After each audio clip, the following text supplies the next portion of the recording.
సారా స్వరూపను 5 ఎకరాలన్నర భూమి ఉంది మాకు. అయితే వ్యవసాయము చేసుకొని బతుకుతున్నాం. నా భర్త రవి. ఎందుకంటే పిల్లలు చిన్నగా ఉన్నారు, 2 బిడ్డలు 1 కొడుకు చిన్నగా ఉన్నారు. ఈ వ్యవసాయం చేసుకొనే బతుకుతున్నాము, వ్యవసాయంలోనే చేస్తున్నాము. పిల్లలు మేము అందరము క్షేమంగా ఉంటున్నాము. నా భర్త ఆరోగ్యము మంచిగా లేదు, అందుకే చేయవలసి వచ్చింది. నాకు 5 ఏళ్ళ దినం అవుతుంది నేను చేయబట్టి, ఈ వ్యవసాయం చేయబట్టి 5 ఏళ్ళ దినం అవుతుంది. 5 ఏళ్ళ కోలే ఇదే చేసుకుంటున్నాము. 2 ఎడ్ల నుంచుకున్నాము, చేసుకుంటున్నాము వ్యవసాయం. నాగలు దున్నుతా, గొర్రు కొడతా, అన్ని పనులు చేసుకుంటున్నా. సారా స్వరూపను 5 ఎకరాలన్నర భూమి ఉంది మాకు. అయితే వ్యవసాయము చేసుకొని బతుకుతున్నాం. నా భర్త రవి. ఎందుకంటే పిల్లలు చిన్నగా ఉన్నారు, 2 బిడ్డలు 1 కొడుకు చిన్నగా ఉన్నారు. ఈ వ్యవసాయం చేసుకొనే బతుకుతున్నాము, వ్యవసాయంలోనే చేస్తున్నాము.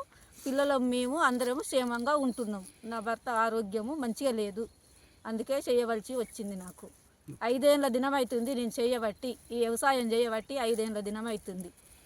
5 ఏళ్ళ కోలే ఇదే చేసుకుంటున్నాము. 2 ఎడ్ల నుంచుకున్నాము, చేసుకుంటున్నాం వ్యవసాయం. నాగలు దున్నుతా, గొర్రు కొడతా, అన్ని పనులు చేసుకుంటున్నా. Local to global news at your fingertips. మీ చేతిలో ఒక ఆయుధం. Download Raw TV app. Media legend Ravi Prakash is back.